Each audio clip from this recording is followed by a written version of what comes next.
अगर आप Microsoft word में इस तरह की कंपोजिंग करना चाहते हैं या प्रोफेशनल काम करना चाहते हैं तो आज की वीडियो आपके लिए है।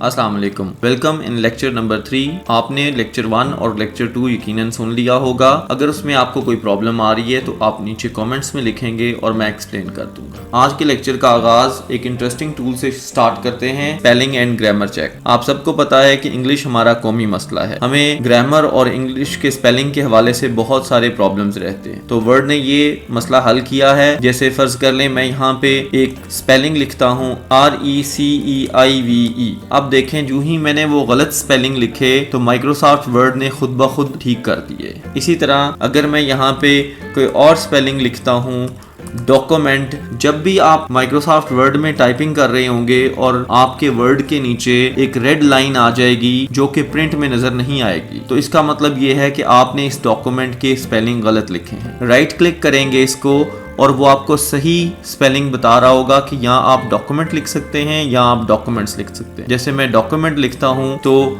उसने खुद ब खुद उसकी स्पेलिंग ठीक कर दी है। अब मैं अगर दोबारा इसको ऐसे करूँ और मेरे पास दूसरा एक शॉर्टकट की भी है जिससे मैं उसकी स्पेलिंग ठीक कर सकता हूँ या स्पेलिंग चेक कर सकता हूँ, और वो शॉर्टकट की है F7। अगर यहाँ पे मैं F7 प्रेस करता हूँ तो वो मुझे बताएगा कि आपने यहाँ पे जो वर्ड लिखा हुआ है डॉक्यूमेंट उसकी स्पेलिंग ठीक नहीं है। हम यहाँ से चेंज कर सकते हैं। अगर कोई नया वर्ड है तो हम ऐड टू द डिक्शनरी कर सकते हैं। जैसे मैं यहाँ पे चेंज कर देता हूँ तो वो चेंज भी हो जाएगा और साथ ही लिखा हुआ आ जाएगा the spelling check is complete. आप अपने पूरे डॉक्यूमेंट में भी स्पेलिंग चेक कर सकते हैं। वो बारी बारी जहां पे भी मिस्टेक्स होंगी वो आपको बताता जाएगा। इसको हम कहते हैं वर्ड का स्पेलिंग चेक। इसके साथ हम ग्रामर भी जो है वो ठीक कर सकते हैं। जैसे मैं लिखता हूँ कि वी हैज 3 बुक्स। अब आप देखें कि जब मैंने ये फिक्रा लिखा तो उसने हैज के नीचे ग्रीन लाइन लगा दी। जब भी माइक्रोसॉफ्ट वर्ड में आपके ग्रामर की मिस्टेक होगी तो नीचे ग्रीन कलर की लाइन आ जाएगी, और अगर मैं इसके ऊपर लेके जाऊं तो वो राइट क्लिक करने से मुझे बताएगा कि यहाँ पे हैव आता है।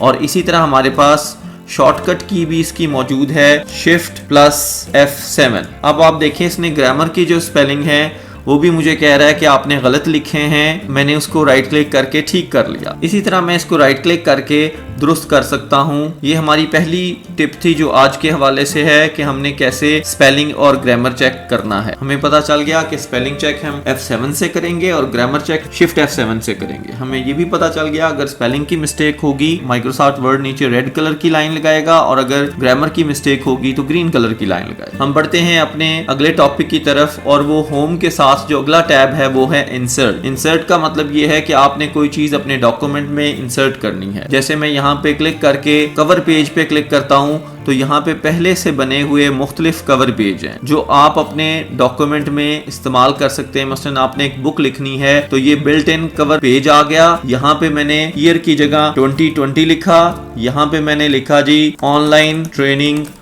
Of MS word.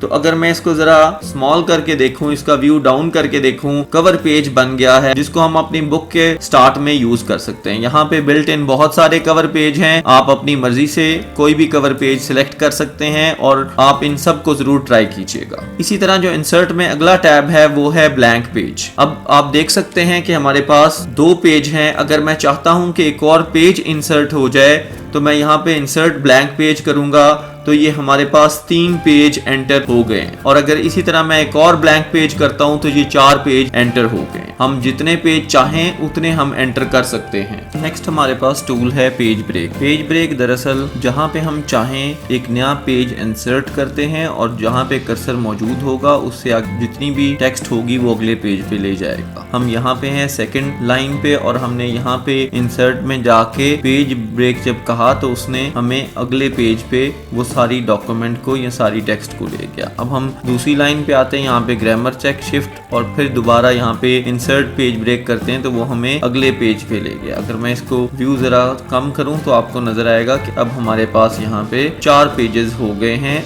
इस पेज ब्रेक के साथ, और जहाँ पे कर्सर मौजूद था वहां से उसने आगे नेक्स्ट पेज पे हमें ले गया। इसके बाद हमारे पास जो नेक्स्ट टूल है बहुत इंपॉर्टेंट है और वो है टेबल। हमें अपने डॉक्यूमेंट्स में अक्सर टेबल इंसर्ट करने की जरूरत होती है, मुख्तलिफ किस्म का डाटा और मुख्तलिफ किस्म की चीजों को इंसर्ट करने के लिए। तो हम यहाँ पे टेबल पे क्लिक करेंगे, वो हमसे पूछ लेगा कि आपने कितनी रोज और कितने कॉलम्स। अगर मैं इस तरह जा रहा हूँ तो हमारे पास ये कॉलम बन रहे हैं और ऊपर वो हमें दिखा भी रहा है कि अभी आपने 5 कॉलम बना दिए हैं। और अगर मैं इसको इसी तरह कर्सर को नीचे लेके आता हूँ तो पता चल जाएगा कि ये आपने 5 रोज और 5 कॉलम्स का एक टेबल बना लिया है। अगर मैं यहाँ पे क्लिक कर देता हूँ तो ये मेरे पास सामने टेबल इंसर्ट हो जाएगा। जो ही मेरे पास टेबल इंसर्ट होगा तो आप देख रहे हैं यहाँ पे ऊपर टेबल टूल आ गया है। टेबल टूल में हमें मुख्तलिफ सहूलियात दी गई हैं। हम बड़ी आसानी के साथ इस टेबल को किसी और शक्ल में कन्वर्ट कर सकते हैं। जैसे मैं चाहूँ कि टेबल का डिजाइन इस तरह का हो जाए, मैं चाहूँ इस तरह का हो जाए। जिस तरह मैं टेबल का डिजाइन करना चाहता हूँ, ये मुख्तलिफ टेबल के डिजाइन आ रहे हैं। आप इन डिजाइन में से सब कुछ चेक कीजिएगा ताकि आप बड़ी आसानी के साथ मुख्तलिफ किस्म के टेबल जो हैं वो इंसर्ट कर सकें। अगर आपने इसमें से बिल्ट इन कोई आपको पसंद ना आए तो आप इसको कस्टम करके मॉडिफाई टेबल स्टाइल में जाके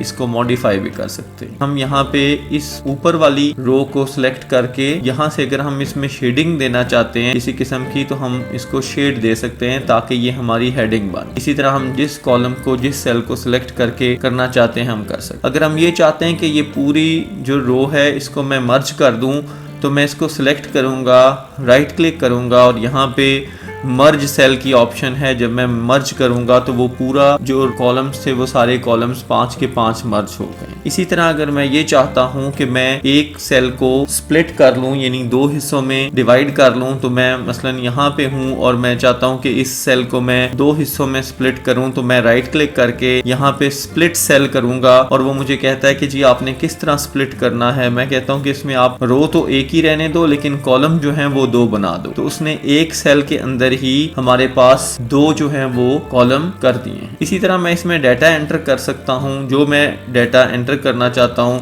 मसलन यहाँ पे मैंने किसी बंदे का नाम लिखा, आगे जाके उसका एड्रेस लिखा, उसके बाद आगे जाके टैब से मैं आगे मूव कर सकता हूँ, उसका फ़ोन नंबर लिखा। फ़ोन नंबर लिखने के बाद मैंने आगे कॉलेज लिखा, उसके बाद मैंने आगे जाके डेट ऑफ बर्थ लिखी 2/2/2002। अब आप देख रहे हैं कि जब मैंने ये टेक्स्ट एंटर की है रो जो है वो बड़ी हो गई। अगर मैं चाहूँ तो यहाँ पे क्लिक रख के इस कॉलम को बड़ा कर सकता हूँ, जितना मैं चाहूँ उसको एडजस्ट कर सकता हूँ। इसी तरह मैं चाहता हूँ कि नेक्स्ट रो ऐड करूँ तो मैं जस्ट यहाँ पे टैब प्रेस करूँगा तो मेरे पास नेक्स्ट रो आ जाएगी। जहाँ पे हम टैब के साथ अगले कॉलम में जाते हैं, इसी तरह हम टैब के साथ डिफरेंट रोज आसानी के साथ एंटर कर सकते हैं। अब यहाँ पे एक और ऑप्शन भी हमारे पास मौजूद है। जैसे मैंने यहाँ पे नाम लिखा हुआ है, मैं इस सेल को बड़ा कर रहा हूँ ताकि आपको दिखाऊं। एंटर करके हम उस सेल को बड़ा कर सकते हैं और सेल में हमारे पास यहाँ पे आएगी ऑप्शन जिसको हम कहते हैं कि सेल अलाइनमेंट। टेक्स्ट जो है वो लेफ्ट साइड टॉप पे है। अगर मैं चाहता हूँ कि वो सेंटर में हो जाए तो मैं यहाँ से इसको सेंटर कर लूंगा। अगर मैं चाहता हूँ कि वो राइट साइड टॉप पे हो तो मैं इस तरह इसको कर लूंगा। अगर मैं ये चाहता हूँ कि ये टेक्स्ट बिल्कुल दरमियान में आ जाए तो मैं यहाँ से दरमियान centre from the top and centre from the right left select करूंगा तो ये जो टेक्स्ट है ये बिल्कुल दरमियान में आ जाएगा। आपने ये सारी ऑप्शंस खुद चेक करनी है टेक्स्ट अलाइनमेंट की ताकि आपको आसानी से समझ आ जाए। इसी तरह यहाँ पे मैं टेक्स्ट डायरेक्शन भी सिलेक्ट कर सकता हूँ। जब मैं टेक्स्ट डायरेक्शन सिलेक्ट करता हूँ तो मेरे पास ये बॉक्स सामने आ जाता है। आपकी टेक्स्ट जो है वो वर्टिकल हो जाए और वर्टिकल में वो अपवर्ड्स फेस कर रही हो तो हम इस तरह करके जो है वो टेक्स्ट को कर सकते हैं। अगर आप चाहते हैं कि जी मैं इस टेक्स्ट डायरेक्शन को डाउनवर्ड्स कर लूं तो आप इसको क्लिक कर लेंगे तो यहाँ पे डाउनवर्ड्स हो जाएगी। यानी आपका जिस तरह का डाटा होगा, जिस तरह आप चाहते हैं उस तरह बड़ी आसानी के साथ इस टेबल को चेंज कर लेंगे। अब यहाँ पे हमारे पास मुख्तलिफ ऑप्शंस आ रही हैं जिसमें इरेजर मौजूद है, ड्रॉ टेबल है, लाइन शेडिंग, बॉर्डर्स है। ये आपने सारी खुद चेक करनी है ताकि आपकी प्रैक्टिस हो जाए। इरेजर से मैं क्या कर सकता हूँ, जिस तरह मैंने मर्ज सेल के साथ 2 सेल्स मिलाए हैं, इसी तरह मैं 2 सेल्स को मिलाना चाहता हूँ, 3 सेल्स को मिलाना चाहता हूँ। मैं इरेजर के साथ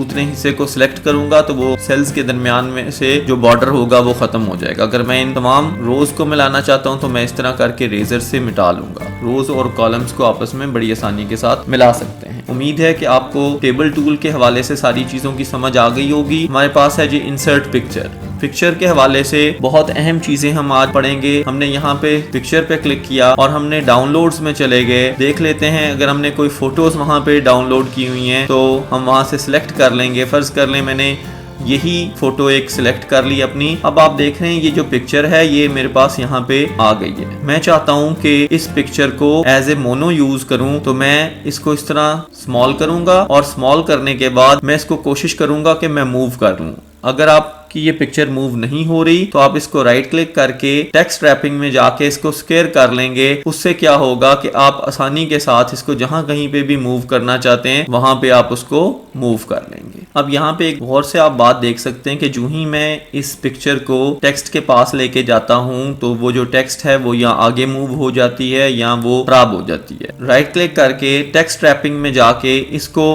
बिहाइंड टेक्स्ट कर दूंगा तो फिर क्या होगा, जब मैं इसको मूव करूंगा तो मैं आसानी के साथ इसको पिक्चर को मूव कर सकूंगा जहां पे मैं करना चाहता हूं। एक और मैं पिक्चर इंसर्ट करता हूं। इंसर्ट में जाके मैंने पिक्चर किया, ये मेरे पास पिक्चर आ गई है। इसको करते हैं तो यहां से हम क्या कर सकते हैं, इस पिक्चर को जैसे चाहें रीसाइज कर सकते हैं। आप देख रहे हैं कि मैं इस साइड से जिस साइड से आप चाहें उसको रीसाइज कर सकते हैं। अब यहाँ पे देखिए जी डिफरेंट ऑप्शंस हैं हमारे पास। जो ही हमने पिक्चर पे क्लिक किया तो हमारे पास यहाँ पे पिक्चर टूल आ गया है। पिक्चर टूल में सबसे पहले हमारे पास ब्राइटनेस मौजूद है और ब्राइटनेस के साथ हम जितना चाहें इसको ब्राइट कर सकते हैं, जितना चाहें इसको डल कर सकते हैं। जब 0 पे रखेंगे तो नॉर्मल आ जाएगा। इसी तरह यहाँ पे कंट्रास्ट में जितना मैं कंट्रास्ट बढ़ाना चाहता हूँ, कम करना चाहता हूँ, आप ये सारी चीज़ें खुद चेक करेंगे। और मैं अगर चाहता हूँ कि इसको मैं वाटर मार्क कर दूं तो मैं यहाँ पे वॉश आउट पे क्लिक कर दूंगा तो वाटर मार्क हो जाएगा। ब्लैक एंड वाइट चाहता हूँ, black and white. Water mark करके आप लोगोज को, आप मोनोस को, टेक्स्ट के सर्टिफिकेट्स के, जैसे मैंने शुरू में सर्टिफिकेट दिखाया था, उन सर्टिफिकेट्स के बैकग्राउंड में आप लगा सकते हैं। इसी तरह मैं इसको black and white, green, yellow, जिस शेड में करना चाहता हूँ यहाँ से मुख्तलिफ शेड्स जो हैं वो मैं उसको दे सकता हूँ। फिलहाल मैं इसको नॉर्मल करता हूँ ताकि दूसरी चीज़ें मैं आपको समझा सकूँ। इसी तरह हमारे पास जितनी भी हमने चेंजेस की होंगी, आप यहाँ पे पिक्चर चेंज कर सकते हैं, कंप्रेस कर सकते हैं, रीसेट पिक्चर कर सकते हैं। जब आप रीसेट पिक्चर करेंगे तो जैसे पहले हालत में थी वैसे वो पिक्चर हो जाएगी। यहाँ से आप पिक्चर के साथ डिफरेंट फ्रेम्स लगा सकते हैं आसानी के साथ। यहाँ पे जो भी फ्रेम लगाना चाहते हैं, जिस तरह का फ्रेम लगाना चाहते हैं वो आप फ्रेम चेंज कर सकते हैं। आप यहाँ पे फ्रेम्स सिलेक्ट करते जाएंगे, जिस तरह का आपको फ्रेम पसंद आएगा उस तरह का फ्रेम पिक्चर के साथ लगा लें। फर्ज कर लें मैंने यही फ्रेम सिलेक्ट कर लिया, एक शेडो जो है वो मुझे नजर आ रही है। इस कंसेप्ट को समझाने के लिए मैं इस ड्राइंग टूल में ही जाके इसको मुख्तलिफ कलर देता हूँ। मसलन मैंने इसको ये कलर दे दिया। मुख्तलिफ हमारे पास शेप्स मौजूद हैं जो आप इस्तेमाल कर सकते हैं। ये हमारे पास दूसरी शेप आ गई जो ट्रायंगल है, इसको मैं कलर देता हूँ जी ऑरेंज। और इसी तरह एक सर्कल लेके उसको मैं एक कलर दे देता हूँ जो है रेड। अब आप ये चाहते हैं कि ये जो रेक्टेंगल है ये सबसे पहले आ जाए, तो आप इसके ऊपर राइट क्लिक करेंगे और ऑर्डर में जाके इसको कर देंगे ब्रिंग टू फ्रंट। इससे क्या होगा कि वो सबसे ऊपर आ जाएगी। इसी तरह ऑर्डर में आप जाएंगे तो ये है सेंड टू बैक, इससे क्या होगा वो सबसे नीचे चली जाएगी। यानी हम सबसे ऊपर लाने के लिए और सबसे नीचे लाने के लिए ये हमारे पास कमांड होगी। इसी तरह अगर आप ये चाहते हैं कि सिर्फ एक स्टेप मैं इसको आगे लेके आऊं या एक स्टेप पीछे लेके जाऊं, जैसे ये ट्रायंगल है तो मैंने इसको सिलेक्ट किया और ऑर्डर में जाके मैं इसको कहता हूँ ब्रिंग फॉरवर्ड, तो ये जस्ट एक स्टेप आगे आ गई है। और अगर मैं फिर दोबारा चाहता हूँ कि ये एक स्टेप पीछे जाए नहीं अपनी, तो मैं कर लूँगा जी सेंड बैकवर्ड, तो ये पीछे चला जाएगा। यानी हम एक स्टेप आगे और एक स्टेप पीछे के लिए ऑर्डर में सेकंड ऑप्शन सेलेक्ट करेंगे। और देखें जैसे मैं यहाँ पे करता हूँ सेंड बैकवर्ड, तो वो एक स्टेप पीछे हो गई है। इसी तरह हम एक स्टेप आगे लाना चाहते हैं तो हम ब्रिंग फॉरवर्ड कर लेंगे।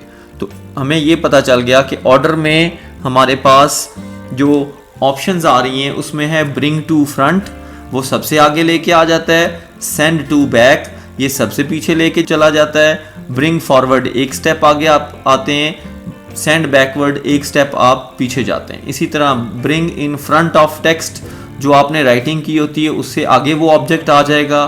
सेंड बिहाइंड टेक्स्ट, जो आपने लिखाई की होगी उसके बैकग्राउंड में चला जाएगा। जब आपने कोई फोटोज़, कोई लोगोज वगैरह लगाने होंगे तो उसके साथ आप आसानी से उसको सेंड बिहाइंड टेक्स्ट कर लें। इसके साथ हम ये भी देख सकते हैं यहाँ पे शेप में जाके शेप फिल आ रहा है, हम जो कलर चाहें यहाँ से कलर चेंज कर सकते हैं। जैसे हमने कल के लेसन में देखा था, मोर फिल कलर में जाके हम अपनी मर्ज़ी से यहाँ से भी कलर सेलेक्ट कर सकते हैं और अपनी मर्ज़ी से कंट्रास्ट करके भी उसको चेंज कर सकते हैं। मैं इन पिक्चर्स को ज़रा अलहदा करता हूँ और इस सर्कल पे डिफरेंट कलर्स अप्लाई करता हूँ, डिफरेंट चीज़ें अप्लाई करता हूँ ताकि आपको बेहतर तरीके से समझ आए। अब आप देख सकते हैं यहाँ पे पिक्चर में जाके मैं अगर यहाँ पे पिक्चर इसके अंदर कोई लगाना चाहता हूँ, दोबारा मैं डाउनलोड्स में आऊँगा और जिस तरह की पिक्चर मैं इसमें इंसर्ट करना चाहता हूँ मैं इंसर्ट कर लूँगा। फ़र्ज़ कर लें मैं यही पिक्चर इसमें इंसर्ट करना चाहता हूँ तो मैं इंसर्ट करूँगा तो वो पिक्चर इसमें इंसर्ट हो जाएगी। इसी तरह अगर मैं यहाँ से कोई और फिल करना चाहता हूँ, जैसे देखिए यहाँ पे जिस तरह का फिल करना चाहता हूँ यहाँ पे मैं फिल कर सकता हूँ। ये इसको हम ग्रेडियंट फिल कहते हैं और अपनी मर्ज़ी से हम इसके कलर भी चेंज कर सकते हैं। से कि हमने इसको रेड कर लिया और रेड करने के बाद यहाँ से हम ग्रेडियंट में आके उसको जिस तरह का ऑप्शन करना चाहते हैं हम कर सकते हैं। मोर ग्रेडियंट्स में जाके हम अपनी मर्ज़ी से कोई 2 कलर भी सिलेक्ट कर सकते हैं। जिस तरह के हमने 2 कलर सिलेक्ट किए होंगे, वर्टिकल आप फ्रॉम कॉर्नर, डायगोनल, हॉरिजेंटल, आप इसको प्लीज़ सबको चेक कीजिएगा ताकि आपको अच्छे तरीके से समझ आए। हम यहाँ से फिल शेप में जाके, ग्रेडियंट में जाके, मोर ग्रेडियंट्स में जाके यहाँ पे प्रीसेट में भी जा सकते हैं। प्रीसेट में वो तमाम चीज़ें मौजूद हैं जो पहले से हमारे पास हैं। जैसे फ़र्ज़ कर लें मैं यहाँ पे रेनबो कलर सेलेक्ट करके ओके कर देता हूँ तो यहाँ पे रेनबो कलर्स आ जाएंगे। मैं दोबारा ग्रेडियंट में जाके, मोर कलर्स में जाके यहाँ पे मुख्तलिफ ऑप्शंस हैं वो सिलेक्ट कर सकता हूँ। आप इन तमाम चीज़ों को, तमाम ऑप्शंस को सिलेक्ट कीजिएगा। जैसे यहाँ पे अर्ली सनसेट है, इसी तरह मैं ट्रांसपेरेंसी जितनी चाहता हूँ उसको फ्रॉम और टू कलर दोनों जो हैं उनको कर सकता हूँ। जितना ट्रांसपेरेंट करना चाहूँ उतना ट्रांसपेरेंट कर सकता हूँ। इसी के साथ हमारे पास यहाँ पे ग्रेडियंट के बाद टेक्सचर आ जाता है। जिस तरह का आप टेक्सचर चाहते हैं, इसमें इस टेक्सचर पे लेके गया हूँ तो उसने इसका नाम भी बता दिया। ये हमारे पास ग्रीन मार्बल है, ये हमारे पास वाइट मार्बल है, ये हमारे पास ब्राउन मार्बल है। इसी तरह इन सब के नाम भी आ जाएंगे, वाटर ड्रॉप्स, एवरीथिंग। वुड के मुख्तलिफ डिज़ाइन आ जाएंगे। जो आप करना चाहें किसी भी ऑब्जेक्ट के अंदर फिल, वो यहाँ से आप कर सकते हैं। ये सारी चीज़ें आप सिलेक्ट करके चेक कीजिएगा ताकि आपकी प्रैक्टिस हो जाए। इसके बाद अगली जो चीज़ है वो है इसकी आउटलाइन। आउटलाइन चाहें तो यहाँ पे नो आउटलाइन कर देंगे तो इसकी आउटलाइन ख़त्म हो जाएगी। यहाँ से आप जितनी आउटलाइन को मोटा करना चाहते हैं उतना आप आउटलाइन को मोटा कर लेंगे। यहाँ से आप जितनी आउटलाइन को वेट देना चाहते हैं, जितनी बारीक करना चाहते हैं, जितना मोटा करना चाहते हैं, आप वो आसानी के साथ कर लेंगे। इसी तरह डैशेस में आउटलाइन मौजूद है। ये सारी ऑप्शंस आप काइंडली चेक कीजिएगा। मैं वीडियो को लंबा नहीं करना चाहता इसलिए मैं ये चीज़ें यहीं पे छोड़ता हूँ। इसके साथ शेडो इफेक्ट्स हैं। आप जिस तरह का शेडो इफेक्ट लगाना चाहते हैं उस तरह का शेडो इफेक्ट आप अपने पिक्चर के साथ, अपने ऑब्जेक्ट के साथ लगा सकते हैं। इन तमाम शेडो इफेक्ट्स पे आप क्लिक करते जाते हैं, वो आपको प्रीव्यू दिखा रहा होता है कि आपने कैसे प्रीव्यू दे। इसी तरह मैं इस ट्रायंगल को अब सिलेक्ट करता हूँ और मैं इसको 3D इफेक्ट दे सकता हूँ। आप देख रहे हैं यहाँ पे 3D की भी डिफरेंट ऑप्शंस हैं। वायर है, आप जिस तरह का 3D शक्ल उसको देना चाहें उस तरह की आप शक्ल उसको दे सकते हैं। यहाँ पे आपका 3D कलर है। आप अगर चाहें कि फ्रंट कलर और हो और 3D कलर और हो तो वो भी आप यहाँ से आसानी से चेंज कर सकते हैं। इसी तरह 3D में डेप्थ है आपके पास 36.72, 144, 228, जितनी आप डेप्थ बढ़ाना चाहें। इसी तरह 3D की डायरेक्शन है। आपने ये तमाम डायरेक्शंस, तमाम ऑप्शंस काइंडली चेक कर लेनी है। अब मैं यहाँ पे इस रेक्टेंगल को सिलेक्ट करता हूँ ताकि आपको बेहतर तरीके से समझ आए। 3D इफेक्ट्स में जाके हमने कोई भी इसके ऊपर 3D इफेक्ट लगा लिया। उसके बाद 3D इफेक्ट में यहाँ पे लाइटिंग है जो मैं आपको समझाना चाह रहा हूँ। जो ही हम टॉप करेंगे तो टॉप से वो जो है वो रोशन हो जाएगी। यहाँ से हम सेंटर कर सकते हैं, सेंटर से इसको रोशन कर सकते हैं, एक साइड से।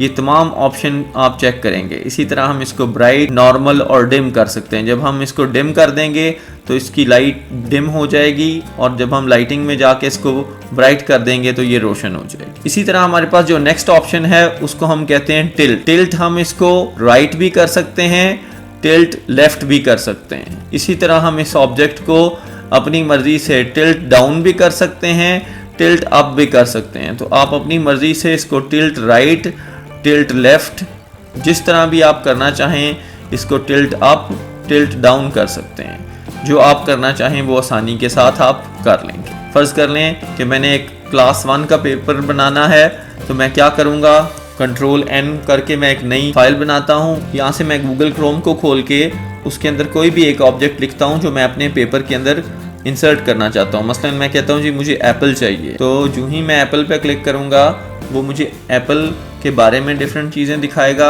मैं इमेजेस में जाके जो एप्पल के, जब मैं इमेजेस में आ जाऊँगा तो यहाँ पे ड्राइंग मौजूद है। जब मैं ड्राइंग के ऊपर क्लिक करूँगा तो मेरे पास एप्पल की डिफरेंट ड्राइंग्स आ जाएंगी। ये एप्पल की डिफरेंट फ़ोटोज़ आ गई हैं। फ़र्ज़ कर लें मुझे ये एप्पल की फ़ोटो जो है वो ठीक लगी है अपने पेपर के लिए, मैं यहाँ से इसको राइट क्लिक करके कॉपी इमेज कर सकता हूँ और यहाँ पे लाके Ctrl+V से पेस्ट कर सकता हूँ।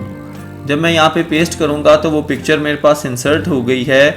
थोड़ी सी बड़ी पिक्चर है तो मैं बड़ी आसानी से क्या कर सकता हूँ, पिक्चर टूल में जाके इसको क्रॉप कर लूँगा। हमने ये ट्रेन की फ़ोटो सेलेक्ट की, पिक्चर टूल में गए और यहाँ पे हम इसको क्रॉप करना चाहते हैं, तो मैं जितना हिस्से को चाहूँ उतने हिस्से को मैं क्रॉप कर दूँगा और वो जो पिक्चर है वो क्रॉप हो जाएगी। पिक्चर को हमने डिटेल में देख लिया। इसी तरह हमारे पास ये क्लिप आर्ट मौजूद है। माइक्रोसॉफ्ट वर्ड ने आपको खुद कुछ ऑब्जेक्ट्स दिए हुए हैं, इन पे आप खुद क्लिक करके चेक कर लेंगे।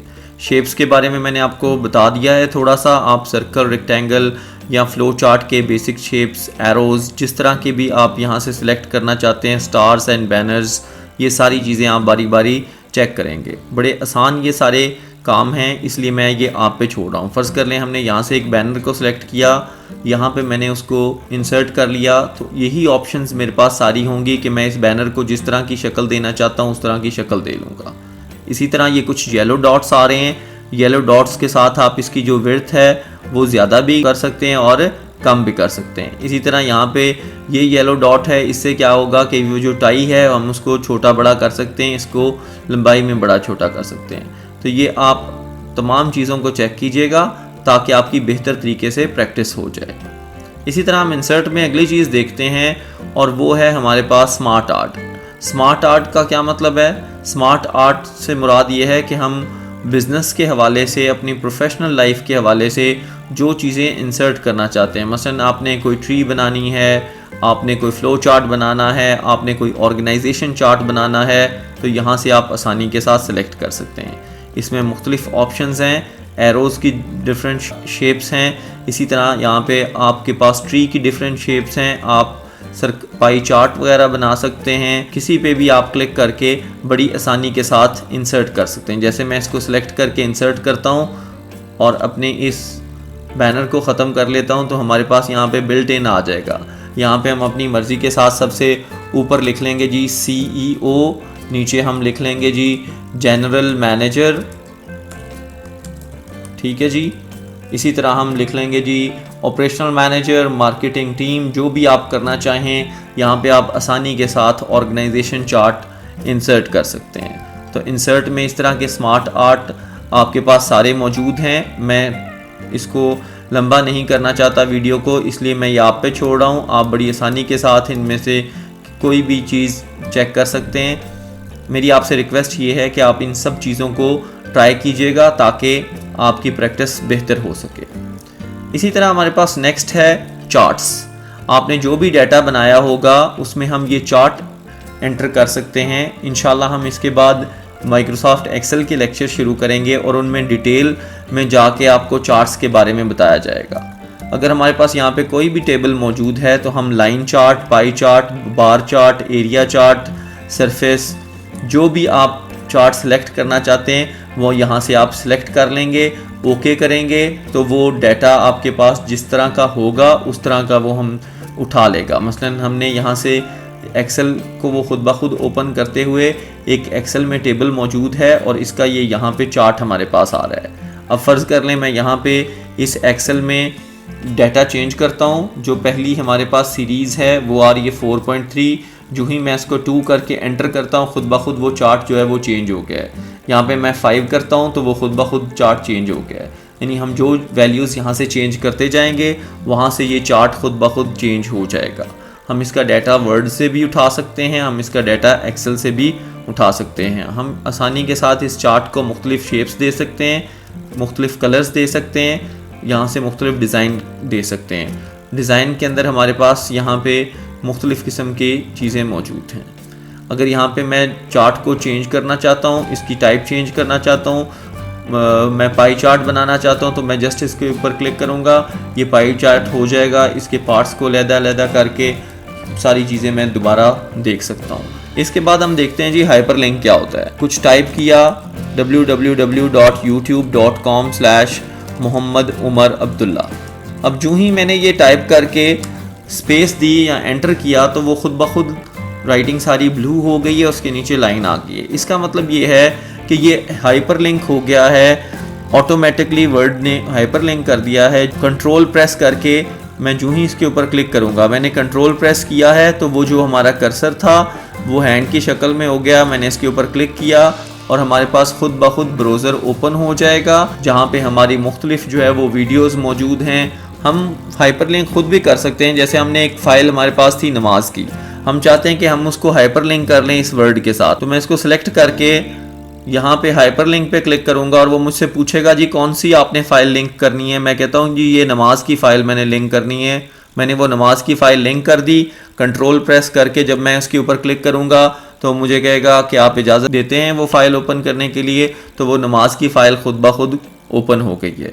तो इससे हम क्या कर सकते हैं कि जो हमारे इंपॉर्टेंट डॉक्यूमेंट्स हैं उनकी एक पूरी लिस्ट बना सकते हैं और उन सब को हाइपर लिंक कर सकते हैं। आप मेन फाइल खोलेंगे, उसमें उन डॉक्यूमेंट्स पे क्लिक करते जाएंगे, वो डॉक्यूमेंट्स आपको सर्च करने की ज़रूरत नहीं पड़ेगी, हर दफ़ा वो डॉक्यूमेंट्स खुद ब खुद ओपन होते जाएंगे। ये है हाइपर लिंक। इसी तरह अगली जो ऑप्शंस हैं वो है बुकमार्क और क्रॉस रेफरेंस, सेम रिलेटेड हैं। मैं आप पे छोड़ता हूँ कि आप ज़रूर इनको F1 प्रेस करके देखिएगा और अप्लाई कीजिएगा। इसी तरह हमारे पास हेडर एंड फुटर होता है। हेडर एंड फुटर क्या है? जिस तरह इसके नाम से जाहिर है, हेडर से मुराद होगा जो सफ़े के ऊपर लगेगा और फुटर जो सफ़े के नीचे लगेगा। आपने देखा होगा जितनी भी बुक्स वगैरह आती हैं, यहाँ पे हमारे पास हेडर्स की डिफरेंट ऑप्शंस हैं। मैं एक सेलेक्ट करके आपको समझाने की कोशिश करता हूँ। जितनी भी हमारे पास बुक्स आती हैं उनके शुरू में उन यहाँ पे टाइटल लिखा होता है। जैसे हमने यहाँ पे टाइटल लिख सकते हैं जी MS वर्ड ऑनलाइन ट्रेनिंग। अब आप देखेंगे कि जब जो ही मैंने इसको क्लोज हेडर कर दिया तो जितने सफ़े मैं एंटर करता जाता हूँ इसमें खुद ब खुद तमाम सफ़ों पे वो जो हेडर है वो मौजूद होगा। मैं ज़रा इसको जूम कम करता हूँ ताकि आपको नज़र आए। तमाम सफ़ों के ऊपर खुद ब खुद हेडर जो है वो एंटर हो गया है। हमने हेडर और फुटर एक दफ़ा लगाना होता है और हर दफ़ा वो खुद ब खुद इंसर्ट हो जाता है। अब देखें, मैं यहाँ पे चाहूँ तो डिफरेंट ऑप्शंस को एंटर कर सकता हूँ। मसलन मैं चाहता हूँ कि जी यहाँ पे मैं पेज नंबर एंटर करूँ, तो मैं यहाँ पे पेज नंबर पे जाके कहता हूँ जी टॉप पे राइट साइड पे मेरा पेज नंबर आ जाए, तो यहाँ पे मेरे पेज नंबर आ जाएंगे। इसको मैंने क्लोज कर दिया। अब आप देखते हैं कि हर पेज पे उसने खुद ब खुद नंबर लगा दिया है। ये पेज नंबर 1 है, ये पेज नंबर 2 है, ये पेज नंबर 3 है। इसी तरह आप चाहें यहाँ पे डेट टाइम इंसर्ट करना तो आप आसानी के साथ डेट टाइम इंसर्ट कर सकते हैं। जो डेट जो टाइम आप चाहें वो आप इंसर्ट कर लेंगे। इसी तरह हम चाहें एक छोटी सी पिक्चर इंसर्ट करना तो हम यहाँ पे हेडर एंड फुटर में एक छोटी सी पिक्चर भी इंसर्ट कर सकते हैं। जैसे हमारे पास यहाँ पे मुख्तलिफ मोनोज लोगोज पड़े हुए हैं, तो हम क्या करते हैं एक छोटा सा लोगो मोनो लगाने की कोशिश करते हैं। यहाँ से सिलेक्ट किया, ओके किया, बहुत बड़ा मोनो था, हमने उसको बहुत छोटा किया साइज़ में और छोटा करने के बाद यहाँ पे इसको छोड़ दिया। अब आप देखेंगे कि हमारे पास ये हेडर में आ गया है। हम हेडर एंड फुटर में जाके इसको क्लोज कर देते हैं। तो अब हमारे पास क्या हुआ कि हर सफ़े के ऊपर खुद ब खुद वो मोनो आ गया। आप उस ऑर्गेनाइजेशन का मोनो, आप अपनी ऑर्गेनाइजेशन का मोनो हेडर एंड फुटर में लगा देंगे। जो कुछ भी टाइप करेंगे हर सफ़े पे वो खुद ब खुद एंटर होता जाएगा। अब मैं चाहूँ तो इसको फुटर भी लगा सकता हूँ अपनी मर्ज़ी से। यहाँ से फुटर में जाके मैं जो कुछ एंटर करना चाहता हूँ, फ़र्ज़ कर लें मैंने यहाँ पे फुटर में अपनी कंपनी का नाम लिखा, कोई स्पेसिफिक टेक्स्ट लिखी और यहाँ पे नंबर लिख दिया और मैंने इसको ओके कर दिया। अब आप देख रहे हैं जैसे हेडर के अंदर वो लोगो लगा हुआ है, इसी तरह हमारे पास फुटर के अंदर जो कुछ हमने एंटर किया था, आपकी अपनी मर्ज़ी है, आप यहाँ पे क्या एंटर कर सकते हैं। पेज नंबर ये 1 है, ये पेज नंबर 2 है, ये पेज नंबर 3 है, ये पेज नंबर 4 है। आप किसी भी हेडर और फुटर पे दोबारा क्लिक करके यहाँ पे अपनी कंपनी का नाम लिख सकते हैं। यहाँ पे जो कुछ भी आप लिखना चाहते हैं, जैसे मैं लिख देता हूँ यहाँ पे जी कंपोज्ड बाय मोहम्मद उमर अब्दुल्ला। तो क्या होगा, यहाँ से क्लोज कर देता हूँ तो हर सफ़े ऊपर ये लिखा हुआ आएगा। जो नेक्स्ट चीज़ है हमारे पास टेक्स्ट बॉक्स। टेक्स्ट बॉक्स का मतलब ये है कि कुछ हमारे पास टेक्स्ट होती हैं जिनको हमने मूव करना होता है। तो आप यहाँ से सिलेक्ट करेंगे टेक्स्ट बॉक्स, यहाँ पे कुछ टाइप करेंगे कि हम टाइप कर देते हैं टू द प्रिंसिपल। अब हमने यहाँ पे ये टाइप कर दिया, ये हमारे पास टेक्स्ट बॉक्स आ गया। इसको उठा के हम जहाँ पे भी लेके जाना चाहते हैं हम लेके जा सकते हैं। टेक्स्ट बॉक्स के साथ भी उसी तरह वो सारे काम हो सकते हैं, कलर वगैरह चेंज किया जा सकता है। यहाँ पे मैं जाके इसकी आउटलाइन में जाके इसको नो आउटलाइन कर देता हूँ, तो वो हमारे पेज का हिस्सा बन जाएगा। हम जहाँ पे भी उसको चाहें हम उसको मूव कर सकते हैं, हम उसको लेके जा सकते हैं। तो टेक्स्ट बॉक्स के लिए आसानी के साथ आप टेक्स्ट बॉक्स को मूव कर सकते हैं टेक्स्ट को पूरे पेज में। इंसर्ट के में अगली जो चीज़ है वो है वर्ड आर्ट। वर्ड आर्ट भी बड़ा इंटरेस्टिंग टूल है। हम अपनी मर्ज़ी से यहाँ पे जो कुछ भी लिखना चाहें, जैसे माइक्रोसॉफ्ट ऑफिस, और हमने ओके कर दिया तो यहाँ पे हमारे पास माइक्रोसॉफ्ट ऑफिस लिखा हुआ नज़र आ जाएगा। हम इसको इस तरह करके जितना बड़ा करना चाहते हैं बड़ा कर सकते हैं।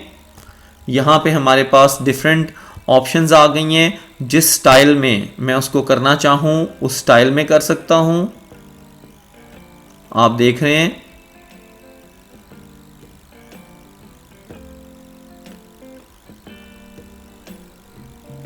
फर्ज कर लें हम इसको इसी तरह रहने देते हैं। यहाँ पे हमारे पास वर्ड आर्ट का टूल बार आ गया है। वर्ड आर्ट के टूल बार में हम चेंज शेप कर सकते हैं अपनी मर्ज़ी से, जिस तरह इस लिखाई को करना चाहें, जिस तरह की हमारी रिक्वायरमेंट हो डॉक्यूमेंट की उस तरह हम कर लेंगे। आपने ये सारी चीज़ों को अप्लाई करके चेक करना है ताकि आप लोगों की प्रैक्टिस हो जाए। ये हमारे पास वर्टिकल स्पेसिंग होती है, इसको हम वेरी टाइट कर देंगे, बहुत करीब आ जाएगा, टाइट कर देंगे कम, नॉर्मल कर देंगे जैसे पहले था, लूज़ कर देंगे और हम अपनी चीज़ों को चेंज कर सकते हैं। इसको हम कहते हैं कि जी इवन हाइट। इवन हाइट का मतलब ये है कि तमाम अल्फ़ाबेट्स की हाइट एक जैसी हो जाएगी। ये वर्टिकल है, अगर हम इस तरह वर्टिकल टू हॉरिजॉन्टल करना चाहते हैं वो भी हम कर सकते हैं। अलाइनमेंट्स का आपको पहले ही मैं बता चुका हूँ, आपको पता है कि हम कैसे इसको अलाइन करते हैं। जो नेक्स्ट हमारे पास ऑप्शन है वो है ड्रॉप कैप। आपको पता है जब भी हमारे पास अखबार वगैरह आती है तो उसमें हमारे पास जो पहला लेटर होता है काफ़ी बड़ा होता है, बल्कि कैपिटल नहीं होता, काफ़ी बड़ा होता है। वो हम कैसे कर सकते हैं, जैसे हमने लिखा this is my third lecture of Microsoft office. अब देखें जो ही मैंने माइक्रोसॉफ्ट लिखा है तो उसने नीचे रेड लाइन दे दी है, क्योंकि माइक्रोसॉफ्ट में हम ओ भूल गए हैं, उसने हमें ठीक करवा दिया। अब मैंने इसको सेलेक्ट किया तो मैं ड्रॉप कैप करना चाहता हूँ। मैं यहाँ पे सिलेक्ट करके भी कर सकता हूँ, वैसे भी कर सकता हूँ। यहाँ पे हम ड्रॉप कैप कर देंगे तो ड्रॉप कैप से वो जो पहला लेटर था वो बड़ा हो गया है। अब जितनी भी लाइनें मैं यहाँ पे लिखता जाऊँगा वो क्या करेगा, वो इन 3 लाइनों को ऐसे ही रखेगा और उसके बाद अगली लाइनें जो हैं वो होती जाएंगी। आप देख रहे हैं कि वो जैसे अखबारात वगैरह में पहला लेटर कैपिटल होता है, इस तरह हमने इसको ड्रॉप कैप कर लिया। अब ड्रॉप कैप में हमारे पास डिफरेंट ऑप्शंस आ रही होती हैं, जैसे आप कितनी लाइनें चाहते हैं ड्रॉप करे, लाइन 2 करे, लाइन 3 करे, 4 करे। मसलन मैं यहाँ से 4 कर देता हूँ तो वो उसको और कैपिटल कर देगा, इसको 2 कर देता हूँ तो वो कम कर देगा। तो आप अपनी मर्जी के साथ ड्रॉप कैप को एडजस्ट कर सकते हैं। ड्रॉप कैप में हमारे पास 2 ऑप्शंस आती हैं, इन मार्जिन और ड्रॉप्ड। अगर ड्रॉप्ड करेंगे तो वो लिखाई उस लेटर के उस अल्फ़ाबेट के नीचे भी आएगी। जब हम इन मार्जिन कर देंगे तो वो दरअसल हमारा लेटर मार्जिन्स में चला जाएगा। तो यहाँ से आप आसानी से ये चीज़ें भी कर सकते हैं। इसी तरह हमारे पास इंसर्ट में जो नेक्स्ट चीज़ आ रही है वो है इक्वेशंस। आप मैथ्स का पेपर बना रहे हैं, डिफरेंट इक्वेशंस आपने एंटर करनी है, आप यहाँ से इक्वेशंस एंटर कर सकते हैं। इसी तरह हमारे पास सिंबल्स आ रहे हैं, आप जो कोई समेशन का, डॉलर का, पाउंड का सिंबल इंसर्ट करना चाहते हैं आप इंसर्ट कर सकते हैं। मोर सिंबल्स में जाके आपके पास यहाँ पे रजिस्टर का, कंपनी का, ट्रेडमार्क का डिफरेंट सिंबल्स आ रहे हैं। आप यहाँ पे सिंबल्स में डिफरेंट सिंबल्स को देख सकते हैं, मुख्तलिफ किस्म की चीज़ें आ रही हैं, फोल्डर्स वगैरह, एरोप्लेन्स, ये सारी चीज़ें आप अपनी प्रैक्टिस के लिए इन चीज़ों को इंसर्ट करके सबको चेक करेंगे ताकि आप बेहतर तरीके से इसको यूटिलाइज कर सकें अपने डॉक्यूमेंट्स के अंदर। इंसर्ट के बाद अगली चीज़ हमारे पास आ जाती है पेज लेआउट। यहाँ पे थीम्स हैं, आप इनमें से कोई भी थीम सेलेक्ट करके अपने डॉक्यूमेंट को चेंज कर सकते हैं। इससे उसका फॉन्ट, कलर वगैरह सारी चीज़ें चेंज हो जाएगी। मार्जिन्स में जाके, जैसे कल बात हुई थी हमारे पास, लास्ट कस्टम से मुराद ये है कि जो आपने लास्ट टाइम की थी वो नॉर्मल का मतलब है हमारे पास 1-1 इंच का मार्जिन चारों तरफ होगा। मार्जिन से क्या मुराद है? मार्जिन से मुराद ये है कि वो हिस्सा जिसमें प्रिंटिंग नहीं होती। मसलन हम इसको प्रिंट प्रीव्यू करके देखते हैं तो आप देख सकते हैं कि इस डॉक्यूमेंट में यहाँ पे भी मार्जिन छोड़ा हुआ है 1 इंच का, यहाँ पे भी ऊपर नीचे हर जगह पे मार्जिन छोड़ा हुआ है। तो मार्जिन वो हिस्सा होता है जहाँ पे प्रिंटिंग नहीं होती। अब हम देखें तो यहाँ पे नॉर्मल है, अगर मैं इसको नैरो कर देता हूँ तो वो नैरो मार्जिन हो जाएगा। और नैरो मार्जिन का क्या मतलब है? 0.5 उसने हर जगह पे छोड़ दिया है। मॉडरेट का मतलब ये है कि वो ऊपर और नीचे 1-1 इंच रखेगा और लेफ्ट और राइट पे 0.7 इंच रखेगा। इसी तरह वाइड आप मुख्तलिफ मार्जिन इसमें सेलेक्ट करके चेक कर लेंगे। आमतौर पे हमने नॉर्मल मार्जिन रखा होता है यानी 1 इंच। इसी तरह यहाँ पे हमारे पास ओरिएंटेशन आ जाती है। अब हमारे पास ओरिएंटेशन है पोर्ट्रेट, हम चाहें तो इसको लैंडस्केप भी कर सकते हैं। मैं इसको ज़रा जूम आउट करता हूँ ताकि आपको पेज बेहतर तरीके से नज़र आए। ये हमारे पास जो अभी शक्ल नज़र आ रही है वो है लैंडस्केप। अगर इन्हीं पेपर्स को मैं यहाँ पे पोर्ट्रेट कर देता हूँ तो ये इस तरह, जैसे पहले नॉर्मल था डॉक्यूमेंट वैसे हो जाएगा, लैंडस्केप करूँगा तो ऐसे हो जाएगा। इसी तरह हमारे पास जो नेक्स्ट चीज़ है, मैं इसको दोबारा कर देता हूँ पोर्ट्रेट। यहाँ पे हमारे पास साइजेस हैं, कल हमने साइज़ों की बात की थी। हमारे पास A4 साइज़ में डॉक्यूमेंट होता है, लेटर में डॉक्यूमेंट होता है। इसी तरह हम इसको लीगल कर सकते हैं। जब लीगल करेंगे तो 8.5x14 हो जाएगा। हम अपनी मर्ज़ी के साथ पेज की सेटिंग कर लेंगे। जब हम पेज की सेटिंग कर लेंगे तो वही हम सेटिंग प्रिंटर पे भी अप्लाई करेंगे ताकि हमारा प्रिंट बिल्कुल ठीक रहे। अगर हम चाहें तो अपने एक पेज के अंदर मुख्तलिफ कॉलम्स एंटर कर सकते हैं, जैसे अखबारात वगैरह के कॉलम्स हों, कुछ आपने बुक इस तरह की बनानी है जिसमें आप कॉलम चाहते हैं। अगर मैं 2 कॉलम कर लूँगा तो हमारे पास दरअसल यहाँ पे अगर हम लिखते जाएं तो हमारे पास यहाँ पे दरअसल 2 कॉलम हो जाएंगे। यहाँ पे पहले तो क्या होता था कि जब हम टाइप करते जाते थे तो डॉक्यूमेंट के वो अगले पेज पे चला जाता था। मैं एक जूम करता हूँ ताकि आपको बेहतर तरीके से नज़र आए। अब आप देख सकते हैं कि इस पेज में यहाँ पे 2 कॉलम हो गए। अगर मैं चाहूँ तो यहाँ पे 3 कॉलम कर सकता हूँ। अब यहाँ पे जो लिखाई होगी आपकी वो 3 कॉलम्स में आ जाएगी। इसी तरह हमारे पास पेज लेआउट में ब्रेक्स हैं, लाइन नंबर्स हैं, आप अपनी मर्ज़ी से कर सकते हैं। वाटरमार्क, पेज कलर में हमारे पास जिस तरह का हम पेज का कलर कर देंगे उस तरह का पेज का कलर हो जाएगा। उसी तरह मोर फिल कलर में जाके आप अपनी मर्ज़ी से पेज के कलर वगैरह चेंज कर सकते हैं। पेज बॉर्डर बहुत अहम होता है। आमतौर पे हम जब सर्टिफिकेट्स वगैरह बनाते हैं, जैसे मैंने स्टार्ट में एक सर्टिफिकेट आपको दिखाया था, उसके लिए हम क्या करते हैं कि पेज बॉर्डर एंटर करते हैं। अब अगर आप ज़रा देखें ध्यान से, मैं इसकी ओरिएंटेशन चेंज करता हूँ और ताकि आपको ये सारा पेज नज़र आए। आप देख सकते हैं कि हमने यहाँ पे एक बॉर्डर लगा लिया अपने इस पेज को। बॉर्डर में हम दोबारा जाके यहाँ पे जितना इस बॉर्डर को थिक करना चाहते हैं उतना हम थिक भी कर सकते हैं। इसी तरह अगर हम चाहें तो बॉर्डर में जो आर्ट है वो भी हम एंटर कर सकते हैं। डिफरेंट आर्ट के डिज़ाइन आ रहे हैं, जैसे मैं यहाँ पे चाहता हूँ कि जी इस तरह का बॉर्डर लग जाए तो मेरा पूरे पेज का बॉर्डर इस तरह का हो जाएगा। आपने ये सारे बॉर्डर चेक करने हैं क्योंकि कल को आप जब सर्टिफिकेट्स वगैरह बनाओगे तो आपके ये जो बॉर्डर्स हैं ये बहुत ज़्यादा काम आएंगे और इसके साथ आप बहुत अच्छे तरीके से अच्छे बॉर्डर इंसर्ट करते हुए अच्छे सर्टिफिकेट्स बना सकते हैं। जब हम बॉर्डर्स की वर्ड आर्ट सेलेक्ट करेंगे तो हम देखेंगे कि जिस तरह का इवेंट होगा, जिस तरह का काम होगा, उस तरह का हम प्रोफेशनल बॉर्डर कोशिश करके रखेंगे। हम बॉर्डर की जो विड्थ है वो भी हम बढ़ा सकते हैं जितनी बढ़ाना चाहें। मसलन मैं इसको 30 करता हूँ तो वो बॉर्डर की विड्थ जो है वो 30 हो गई। अगर आप इसको जूम इन करके देखें तो ये एक प्रोफेशनल खूबसूरत सा बॉर्डर जो है वो एंटर हो जाएगा। इस तरह हमने अपनी लिखाई को भी सारे को सेट कर लेना है। अगर हम इसका प्रिंट प्रीव्यू लें तो हमें बड़े खूबसूरत तरीके से अच्छा सा सफ़ा हमारा प्रिंट होके हमें सामने नज़र आ जाएगा। हम उसी तरह वाटर मार्क करके अपने लोगोज़ मोनोस को लगा सकते हैं, उसके ऊपर हैंड राइटिंग कर सकते हैं और अपने सर्टिफिकेट्स को रेडी कर सकते हैं। ये पेज लेआउट की मुख्तलिफ चीज़ें थी।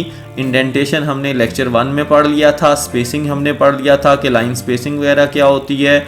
आपने ये सारी चीज़ें चेक कर लेनी है। अगर कोई चीज़ आपको समझ ना आए तो आप ज़रूर मुझसे पूछ लेंगे। इसी तरह हमारे पास जो अगली चीज़ है वो रेफरेंसेस एंड मेलिंग है। मेल मर्ज क्या होता है इसके बारे में मैं डिटेल में एक वीडियो बना दूंगा। इसके साथ आखिर पे हमारे पास आ रहा है जी व्यू। हम जैसे चाहें व्यू को चेंज कर सकते हैं। अगर हम फुल स्क्रीन चाहते हैं तो हम फुल स्क्रीन में इसको देख सकते हैं। अगर हम इसको चाहें तो वेब लेआउट में देख सकते हैं, आउटलाइन लेआउट में देख सकते हैं। जिस तरह की शक्ल में आप इसको देखना चाहते हैं उस तरह की शक्ल में। आम तौर पे हम इसको प्रिंट लेआउट में देखते हैं। और यहाँ पे हमारे पास रूलर्स हैं। अगर आप कल भी मैंने आपको बताया था, अगर आप रूलर्स देखना चाहते हैं तो रूलर्स देख सकते हैं, अगर नहीं देखना चाहते तो ना देखें। इसी तरह हमारे पास यहाँ पे जूम की ऑप्शन है, जितने % हम करना चाहते हैं। ये कल चीज़ें हमने चेक कर ली थी, इसलिए मैं ज़रा जल्दी से इनके गो थ्रू हो रहा हूँ। 1 पेज, 2 पेज, पेज विड्थ जितना आप करना चाहते हैं कर सकते हैं। न्यू विंडोज़ आप कर सकते हैं, अरेंज कर सकते हैं। अब अरेंज का क्या मतलब है कि आपके जितने भी डॉक्यूमेंट ओपन होंगे उस वक़्त आप उन तमाम डॉक्यूमेंट्स को इकट्ठा खोल सकते हैं। मसलन एक डॉक्यूमेंट से आपने चीज़ें देख के दूसरे डॉक्यूमेंट में लिखनी हैं तो आप दोनों को इकट्ठा ओपन करके खोल सकते हैं। इसी तरह हम इनको अरेंज कर सकते हैं, स्प्लिट कर सकते हैं जहाँ पे हम डॉक्यूमेंट को स्प्लिट करना चाहते हैं, और इसके साथ साथ हम मुख्तलिफ विंडोज़ के दरमियान स्विच कर सकते हैं जिसमें हम जाना चाहें। उम्मीद है कि आज की वीडियो आपको पसंद आई होगी। आप मुझे ज़रूर कमेंट्स में बताइएगा। ये वो सारी चीज़ें हैं जो हमने आज पढ़ी हैं। आप देख सकते हैं कि ये हमारे पास एक फ़ोटो है जो हमने इंटरनेट से ली हुई है। हम चाहें तो इस पिक्चर को जो है वो अपनी मर्ज़ी से पिक्चर टूल बार में जाके रीकलर में जाके रीसेट कर सकते हैं। यहाँ पे हमने इसको वाटर मार्क किया हुआ है।